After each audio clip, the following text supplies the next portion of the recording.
మీ doctor కల నియోతో సాధ్యం. ప్రభుత్వ NMC రూల్స్ తో విదేశీ టాప్ గవర్నమెంట్ కాలేజీలో అడ్మిషన్స్, MBBS ప్లస్ అమెరికా బ్రిటన్లలో ఫ్రీ పీజీ భారీ scholarships. Neo #1 MBBS abroad expert. నమస్కారం అండి.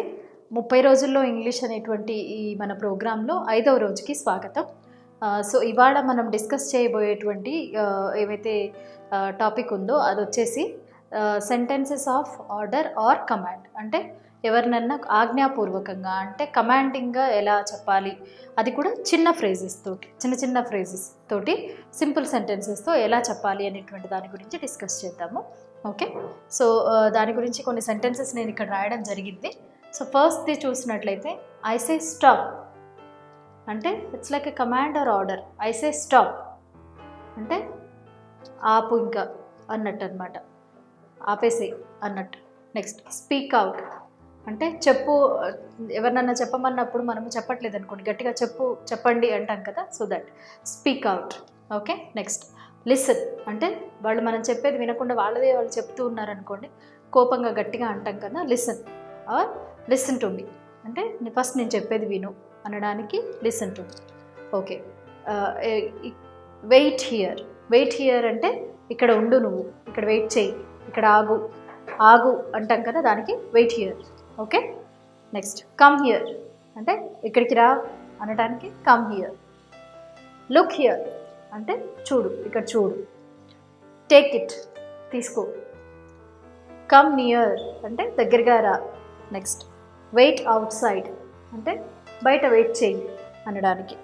నెక్స్ట్ గో అప్ పైకి వెళ్ళు. ఓకే, సో మీరు ఈ సెంటెన్సెస్లో గమనించినట్లయితే కనుక ఇక్కడ ఎక్కడ మీకు సబ్జెక్ట్ అనేటువంటిది లేదు. అంటే ఎవరిని ఉద్దేశించి అంటున్నారని కానీ లేదా ఎవరు అంటున్నారని కానీ లేదు, సింపుల్గా ఉన్నాయి. బట్ స్టిల్ అంటే కొన్ని చోట్ల ఉంది సబ్జెక్ట్. ఓకే, అంటే ఇవి ఎవరిని ఉద్దేశించి చెప్తున్నట్టు ఇండైరెక్ట్గా యూ అంటే ఐమ్ టెలింగ్ టు యూ అనేటువంటిది ఇక్కడ ఇండైరెక్ట్గా అర్థమవుతుంది. ఇవి కంప్లీట్ సెంటెన్సెస్ కాకపోయినప్పటికీ కానీ ఇవి కరెక్ట్ సెంటెన్సెస్. అంటే మొత్తం చూడటానికి చిన్న వర్డ్స్ లాగా ఉన్నా కూడా ఒక మొత్తం పూర్తి వాక్యం అంతా మీనింగ్ ఇచ్చేటువంటి సెంటెన్సెస్ అనమాట. అంటే ఒక కంప్లీట్ సెంటెన్స్ లాగా మీనింగ్ఫుల్ సెంటెన్సెస్ ఇవి. ఓకే, సో నెక్స్ట్వి చూద్దాము మనము. నెక్స్ట్ సెంటెన్స్ చూడండి, గో డౌన్ అంటే కిందకి వెళ్ళు, నువ్వు కిందకి వెళ్ళు అన్న మీనింగ్ అనమాట. ఓకే, నెక్స్ట్ గెట్ ఆఫ్ అంటే పైకి లే, గెట్ ఆఫ్ మీన్స్ పైకి లేయి అన్న meaning. Next be ready or get ready అంటే తయారుగా ఉండు లేదా తయారవ్వు అన్న మీనింగ్. అంటే ఓకే, ఏదన్నా జరగబోతుంది అప్పుడు మనము ఎవరికైనా చెప్పాలి అనుకున్నప్పుడు బీ రెడీ అంటే ఆ కాన్సిక్వెన్స్ ఫేస్ చేయడానికి లేదా సిచ్యువేషన్ ఫేస్ చేయడానికి రెడీగా ఉండు అని కానీ, లేదా గెట్ రెడీ ఓకే అనొచ్చు అనమాట. నెక్స్ట్ కీప్ క్వైట్ అంటే మాట్లాడొద్దు, కామ్గా ఉండు అనడానికి keep quiet. Next be careful or be cautious అంటే జాగ్రత్తగా ఉండు, యూ బీ కేర్ఫుల్ అన్న మీనింగ్ అనమాట ఇక్కడ. అంటే యూ అనేది మనం ఊహించుకోవాలి ప్రతి సెంటెన్స్లో. అంటే జాగ్రత్తగా ఉండు, దానికి కేర్ఫుల్ అనొచ్చు లేదా కాషియస్ అని కూడా మనం యూజ్ చేయవచ్చు. Next go slowly are walk slowly మెల్లగా నడువు లేదా మెల్లగా వెళ్ళు అని చెప్పాలనుకున్నప్పుడు.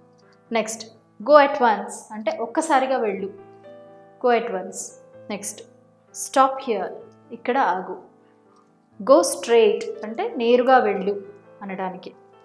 Next go away are get out అంటే ఇక్కడి నుంచి వెళ్ళిపో అనడానికి గెట్ అవుట్ ఫ్రమ్ హియర్ అంటాం కదా, సో అలా get out or go away అనేటువంటి దీన్ని మనము యూస్ చేయవచ్చు. నెక్స్ట్ సెంటెన్స్ చూడండి, లుక్ అహెడ్ అంటే ముందుకి చూడు అనడానికి లుక్ అహెడ్ అంటాం అన్నమాట. నెక్స్ట్ గో అహెడ్ అంటే ఇప్పుడు ఏదైనా పని చేయాలనుకుంటున్నాము, ఏదైనా చేయాలనుకుంటున్నాము, పెద్దవాళ్ళకి చెప్పినప్పుడు ఓకే చెయ్యి సరే అనడానికి మనకి ఎవరైనా చెప్పారనుకోండి, ఓకే చెయ్యి బాగానే ఉంటుంది అనడానికి గో హెడ్ అనొచ్చు అనమాట. ఓకే చెయ్యి అని, ముందుకు వెళ్ళు అని అంటే ఆ పనిలో ముందుకు వెళ్ళు అనడానికి మీనింగ్ అనమాట. నెక్స్ట్ డ్రైవ్ స్లోలీ అంటే కాషియస్గా మనం చెప్పేది మెల్లగా డ్రైవ్ చేయని. Next take care of your self అంటే నీ గురించి జాగ్రత్త తీసుకో. ఎవరికైనా మనకి ఫ్రెండ్స్కి కానీ మనము అంటే వాళ్ళ మంచి కోరుకునే వాళ్ళమైతే కనుక జాగ్రత్త, హెల్త్ జాగ్రత్త అలా చెప్తాం కదా. Take care of your self అంటే నీ గురించి జాగ్రత్త తీసుకో అన్న మీనింగ్ అనమాట.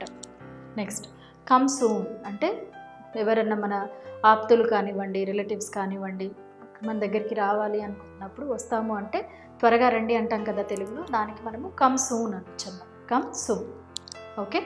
Next let me think or let me see అంటే ఇప్పుడు ఏదైనా ఒక విషయం చెప్పాము, వాళ్ళ సలహాని కానీ లేదా అంటే వాళ్ళ యొక్క అభిప్రాయాన్ని లేదా వాళ్ళ ఇన్వాల్వ్మెంట్ మనం కావాలనుకుంటున్నాం, లేదా వాళ్ళ నుంచి ఒక హెల్ప్ కానీ ఏదన్నా కావాలనుకుంటున్నప్పుడు మనం వాళ్ళని అడిగినప్పుడు వాళ్ళు అంటే లేదా మనల్ని ఎవరైనా అడిగినప్పుడు ఓకే ఆలోచిస్తాను అంటాం కదా తెలుగులో, సరే చూద్దాంలే అంటాం కదా, సో అలా అనమాట. So let me think, okay నన్ను ఆలోచించుకోనివ్వు, ఆర్ లెట్ మీ సీ చూద్దాం అన్న మీనింగ్ అనమాట. నెక్స్ట్ మూవ్ అసైడ్ అంటే పక్కకి తొలుగు, పక్కకి జరుగు అంటాం కదా, సో దానికి move aside. Next think before you speak అంటే మాట్లాడే ముందు ఆలోచించి మాట్లాడు. థింక్ బిఫోర్ యూ స్పీక్, మాట్లాడడానికి ముందు ఆలోచించి మాట్లాడు అన్న మీనింగ్ అనమాట. నెక్స్ట్ డూ కమ్ అంటే తప్పకుండా రావాలి అంటాం కదా, సో దానికి do come. Okay. Next inform me అంటే నాకు ఏమున్నా సరే నాకు చెప్పు అంటాం కదా, సో దానికి please inform me or inform me friends అయితే కనుక. నెక్స్ట్ డోంట్ కట్ జోక్స్ అంటే పరాచకాలు ఆడొద్దు అంటాం కదా, ఎగతాళి చేసినట్టుగా కొంచెం జోవియల్గా ఎవరైనా పరాచకాలు ఆడుతున్నారనుకోండి, నాతో పరాచకాలు ఆడొద్దు అనటానికి డోంట్ కట్ జోక్స్ అనొచ్చు అనమాట. మనం ఎగతాళిగా ఏమన్నా అంటున్నారనుకోండి మన హేళనగా, అప్పుడు డోంట్ కట్ జోక్స్ అనేటువంటి సెంటెన్స్ యూజ్ చేయవచ్చు. నెక్స్ట్ నెవర్ ఫర్గెట్ అంటే మర్చిపోవద్దు లేదా ఎప్పుడు గుర్తుపెట్టుకో మర్చిపోవద్దు అని మనం జనరల్గా కొన్ని సందర్భాల్లో హెచ్చరించినట్టుగా అంటూ ఉంటాం కదా, సో అప్పుడు నెవర్ ఫర్గెట్ అనేటువంటి సెంటెన్స్ని మనం యూస్ చేయవచ్చు అన్నమాట. నెక్స్ట్ సెంటెన్స్ చూడండి, డోంట్ టాక్ నాన్ సెన్స్ అంటే పిచ్చి పిచ్చిగా మాట్లాడొద్దు అంటాం కదా మన కోపం వచ్చినప్పుడు, so don't talk non sense. Okay. Next never mind ఏం అనుకోవద్దండి అంటాం కదా తెలుగులో మనము, దానికి అంటే ఇవి ఒకసారి గమనించండి, తెలుగులో మనం చాలా ఈజీగా అనేస్తూ ఉంటాం, దాన్ని ఇంగ్లీష్లో ఎలా చెప్పాలో మనకి తెలియదు చాలా సందర్భాల్లో. సో ఇప్పటి వరకు నేను చెప్తున్నటువంటి ఫ్రేజెస్ ఏవైతే ఉన్నాయో మీరు కొంచెం కోరిలేట్ చేసుకోవచ్చు, అరే నేను ఇలా అనాలనుకున్నాను కదా లేదా ఇలా అని ఉంటే బాగుండేది అని. సో అంత సింపుల్ సెంటెన్సెస్ అనమాట, మనకి తొందరగా కరెక్ట్ అయిపోతుంది. ఈ ఫ్రేజెస్ అన్నీ కూడా అలాగే ఉంటాయి. ఓకే. సో నెవర్ మైండ్ అంటే ఏమనుకోవద్దండి అంటే ఇండైరెక్ట్గా సారీ అండి అని చెప్తున్నట్టు అనమాట. నెక్స్ట్ లీవ్ మీ అలోన్ నన్ను ఒంటరిగా వదిలేయండి అంటాం కదా, అబ్బా ప్లీజ్ నన్ను వదిలేయండి ఒంటరిగా వదిలేసేయండి అనడానికి leave me alone. Next let it be okay పర్వాలేదు ఉండనివ్వండి, లెట్ ఇట్ బీ అంటే పోనీ అలాగే ఉండనివ్వండి పర్వాలేదు అంటాం కదా, పర్వాలేదు అనడానికి లెట్ ఇట్ బీ అనొచ్చు అనమాట. నెక్స్ట్ హ్యావ్ ఎ హార్ట్ అంటే హ్యావ్ ఎ హార్ట్ అంటే గమనించు అనడానికి హ్యావ్ ఎ హార్ట్ అనాలి. నెక్స్ట్ హోల్డ్ ఆన్ అంటే ఆగు, స్టాప్ అనడానికి ఇంకొకటి hold on. If somebody is talking continuously you can tell them instead of telling stop you can tell hold on, ఆగండి ఒక నిమిషం అనొచ్చు. నెక్స్ట్ డోంట్ వరీ అంటే పర్వాలేదు బాధపడొద్దు, don't worry. Next come to the point don't beat about the bush అంటే ఎందుకు తిప్పి మాట్లాడడం, కమ్ టు ద పాయింట్ అంటే ఏం చెప్పాలనుకుంటున్నావో చెప్పు, ఇండైరెక్ట్గా మాట్లాడుతూ ఉంటారు కదా కొంతమంది, అలాంటప్పుడు మనకు ఆ సెంటెన్స్ అనడానికి రాదు కదా, so that time you can use this sentence don't beat about the bush, come to the point don't beat about the bush. Okay. Next don't be silly అంటే అలా సిల్లీగా ఉండొద్దు. సిల్లీ అంటే ఎలా అంటే కొంతమంది వాళ్ళ ఏజ్కి తగ్గట్టుగా కాకుండా చిన్నపిల్లల్లాగా లేక వెకిలిగా ఉంటారు కదా, అంటే వెకిలిగా ఉండకు అనడానికి డోంట్ బీ సిల్లీ అనొచ్చు అనమాట. Next follow me or come with me అంటే నేను చేసినట్టుగా చెయ్యి లేదా నన్ను అనుకరించు నాతో పాటు రా అనటానికి, అంటే నేనేం చేస్తున్నానో అది చెయ్యి అనటానికి follow me or come with me okay అని అనొచ్చు. ఓకే. లేదా ఎప్పుడన్నా పార్టీలో నాతో జాయిన్ అవ్వు లేదా వెళ్ళడానికి కూడా కమ్ జాయిన్ విత్ మీ అని కూడా అనొచ్చు అనమాట, అంటే నాతో పాటు రా అనటానికి. సెంటెన్స్ చూడండి, work while you work and play while you play అంటే పని చేసేటప్పుడు పని చెయ్యి అంటే ఎప్పుడు ఏ పని చేయాలో ఆ పని చెయ్యి అని, అంటే పని చేసేటప్పుడు పని చేయండి ఆడుకునే టైంలో ఆడుకోండి అన్నట్టు, అంటే ఎప్పుడు ఏ టైంలో ఏ పని చేయాలి అనేది కరెక్ట్గా చేయండి అన్న meaning. Next strike the iron when it is hot అంటే ఇది కూడా ఒక సామెత లాంటిదేనండి, అంటే అదును చూసి కొట్టాలి అంటారు కదా, అంటే కరెక్ట్గా టైం చూసి అనాలి లేదా టైం చూసి కొట్టాలి అనడానికి ఒక మీనింగ్ అనమాట ఇది. Strike the iron when it is hot అంటే వేడిగా ఉన్నప్పుడే కొట్టాలి దాన్ని. నెక్స్ట్ వెకేట్ ద ప్లేస్ అంటే ఇక్కడి నుంచి వెళ్ళిపో అనడానికి vacate the place, go away అన్నాం కదా ఇందాక, సో అలాగే ప్లీజ్ గో ఫ్రమ్ హియర్ అనడానికి వెకేట్ ద ప్లేస్ అని కూడా మనం అనొచ్చు.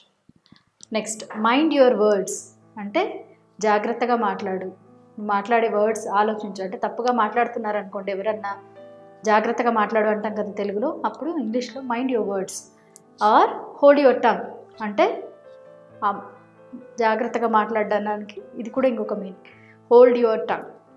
నెక్స్ట్ మైండ్ యువర్ బిజినెస్ అంటే ఎవరన్నా అనవసరంగా మన మీద కల్పించుకుంటున్నారు అనుకోండి మనం చేసే పనులు కానీ, అంటే నీ పని నువ్వు చూసుకో అంటాం కదా, సో దానికి మైండ్ యువర్ బిజినెస్ అనొచ్చు అనమాట.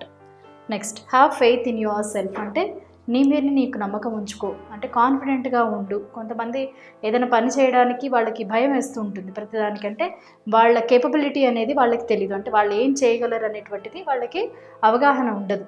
అంటే భయపడుతూ నేను చేయగలనో లేదో అలా ఎవరన్నా ఫీల్ అవుతున్నప్పుడు ధైర్యం చెప్పడానికి బీ కాన్ఫిడెంట్ అంటాం కదా, సో అలాంటి దానికి have faith in your self అంటే నీపైన నీకు నమ్మకం ఉంచుకో అన్నట్టు, నువ్వు చేయగలవు అన్న meaning.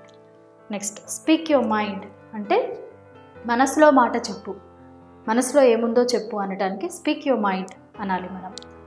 Next don't be so formal అంటే మరీ అంటే ప్రతిదానికి కొంతమంది అంటే గారు ఎక్కువగా గౌరవించేసినట్టుగా అలా చేస్తారు కదా, మనం ఒకవేళ వాళ్ళని క్లోజ్గా ఫీల్ అవుతున్నాం, ఫ్రెండ్స్ లాగా ఫీల్ అవుతున్నప్పుడు డోంట్ బీ సో ఫార్మల్ అంటే అంత మరీ ఇదిగా ఉండకండి అన్నట్టు మనము డోంట్ బీ సో ఫార్మల్ అని చెప్పొచ్చు అనమాట.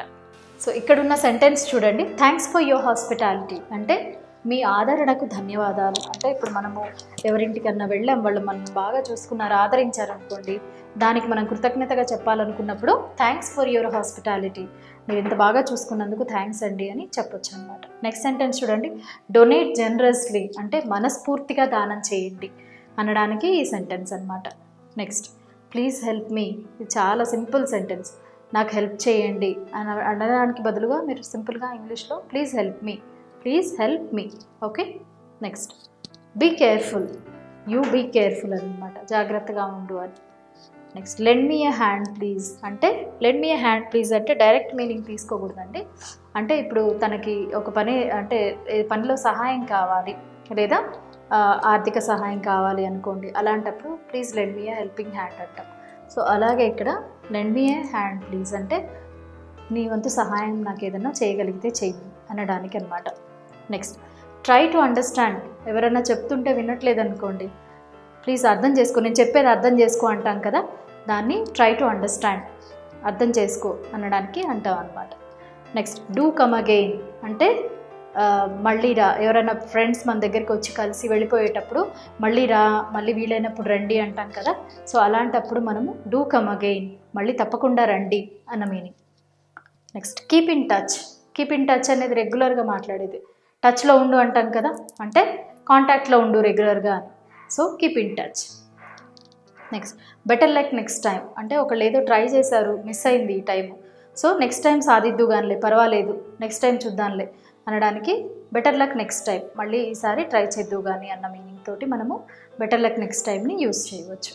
So next sentences of request అనేటువంటిది చూడండి. సెంటెన్సెస్ ఆఫ్ రిక్వెస్ట్ అంటే ఏం లేదండి, ఇప్పటిదాకా నేను మీకు కమాండ్ ఆర్ ఆర్డర్లో ఒక ఆల్మోస్ట్ 50 దాకా స్మాల్ సెంటెన్సెస్ ఆఫ్ ఫ్రేజెస్ చెప్పాను కదా, సో దానికి ముందుగా మీరు ప్లీజ్ అనే ఒక వర్డ్ని యాడ్ చేయడం వల్ల అవన్నీ కూడా రిక్వెస్ట్లు అయిపోతాయి అన్నమాట. సో అంత సింపుల్ ఇంగ్లీష్ లాంగ్వేజ్ అనేటువంటిది, జస్ట్ ఒక వర్డ్ యాడ్ చేయడం వల్ల మొత్తం సెంటెన్స్ అనేటువంటిది కమాండ్ నుంచి రిక్వెస్ట్కి మారిపోతుంది. సో అలా కొన్ని ఎగ్జాంపుల్ కోసం కొన్ని సెంటెన్సెస్ రాశాను నేను, చూడండి. ప్లీజ్ ట్రై అగెయిన్ అంటే మళ్ళీ ప్రయత్నించు, ఎవరైనా ఏదైనా చేసి ఓడిపోతున్నారు లేదా చేయలేకపోతున్నారు అంటే please try again. Next please wait a bit or please wait for some time అంటే కొద్దిసేపు వెయిట్ చేయండి అంటాం కదా, దానికి please wait a bit or please wait for some time అనొచ్చు. నెక్స్ట్ ప్లీజ్ కమ్ ఇన్, ఇది చాలా కామన్గా వాడేది, ప్లీజ్ కమ్ ఇన్, రండి లోపలికి రండి, okay. Next please be seated అంటే దయచేసి కూర్చోండి అంటాం కదా, దానికి please be seated. Next please reply, answer చెప్పండి లేదా బదులు ఇవ్వండి అనడానికి please reply. Next please stay a little longer అంటే కొంచెం ఎక్కువసేపు ఉండండి అనడానికి please stay a little longer అని అంటామన్నమాట. Next please don't embarrass me అంటే నన్ను ఇబ్బంది పెట్టొద్దు అనడానికి ప్లీజ్ డోంట్ ఎంబరాస్ మీ అని అంటాం. నెక్స్ట్ ప్లీజ్ డోంట్ ట్రబుల్ మీ, ఇది కూడా నన్ను ట్రబుల్ చేయొద్దు, ఇబ్బంది పెట్టొద్దు అనడానికి ప్లీజ్ బీ పొలైట్ అంటే కాస్త మర్యాదగా మాట్లాడండి, లేదా అంత మాట్లాడేటప్పుడు సౌమ్యంగా మాట్లాడండి అనడానికి ప్లీజ్ బీ పొలైట్ అనేటువంటి సెంటెన్స్ని యూజ్ చేయవచ్చు. సో ఇది మనం ఈ 5th క్లాస్లో నేర్చుకున్నటువంటి కొన్ని రకాల సెంటెన్సెస్ అండ్ ఫ్రేజెస్. ఇవి తప్పకుండా మీకు యూజ్ అవుతాయండి. రిపీటెడ్గా మీరు ఒక 2-3 టైమ్స్ వాటిని విన్నట్టయితే లేదా ప్రాక్టీస్ చేసినట్లయితే, మెయిన్ బేసిక్ ఏంటి అంటే మీరు మాట్లాడాలి, ఆ సెంటెన్సెస్ యూజ్ చేస్తేనే ఫెమిలియర్ అవుతాయి, అంటే అలవాటు అవుతాయి. అప్పుడు మీకు మాట్లాడడం సులభం అవుతుందన్నమాట. సో ఈ వీడియో తప్పకుండా మీకు ఉపయోగపడుతుందని ఆశిస్తున్నాను. సో ఈ వీడియో నచ్చినట్లయితే కనుక లైక్ చేసి షేర్ చేయండి. మరిన్ని వీడియో అప్డేట్స్ కోసము మా ఛానల్ని సబ్స్క్రైబ్ చేసుకోండి.